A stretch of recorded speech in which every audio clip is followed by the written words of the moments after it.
অর্চনা মিস্ত্রি। ঠাকুর বাড়ির ঠাকুর তুমি, ফুল চন্দন ধূপ, রবীন্দ্রনাথ রবীন্দ্রনাথ বিশ্বকবি। নমস্কার, আমি অর্চনা মিস্ত্রি। উপস্থিত সকল গুরুজনদের প্রথমেই জানাই আমার সশ্রদ্ধ প্রণাম এবং ছোটদের আমার আন্তরিক ভালোবাসা। আজ রবীন্দ্র জয়ন্তী উপলক্ষে আমি বোঝাপড়া কবিতাটি আবৃত্তি করব।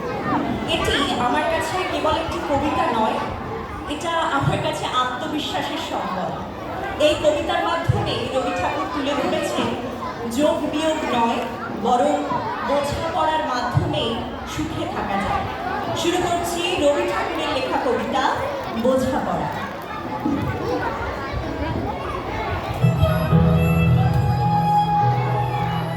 মনে আজ কহ যে ভালো মন্দ যাহাই আসুক সত্যের এলো সহজে।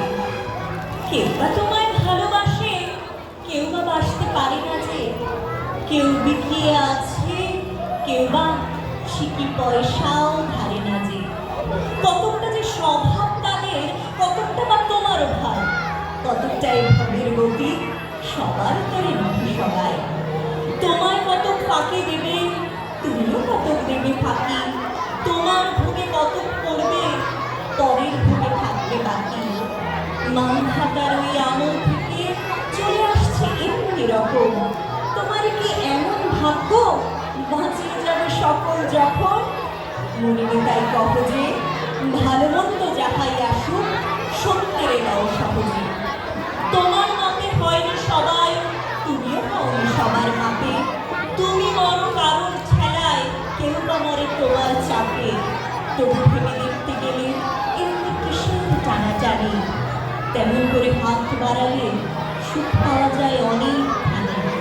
আকাশ তবু সুনীল লাগে, মধুর ঠেকে ভোরের আলো। মরণ এলে হঠাৎ দেখি মরার চেয়ে বাঁচাই ভালো।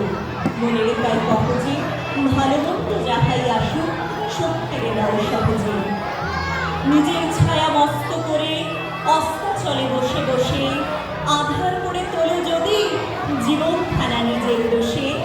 বিধির সঙ্গে বিবাদ করে নিজের পায়েই কুড়ুল মারো। দোহাই তবে এ কার্যটা যত শীঘ্র পারো সারো। খুব খানিকটা কেটে কেটে অশ্রু ঢেলে ভরা ভরা মনের সঙ্গে এক রকমে করে নেভাই বোঝাপড়া। তাহার পরে আধার ঘরে প্রদীপখানি জ্বালিয়ে তোলো। ভুলে যা ভাই কাহার সঙ্গে কতটুকু তফাৎ হলো। মনের তাই কহ যে ভালো মন্দ যাহাই আসুক সত্যের এলাও সহজে। নমস্কার।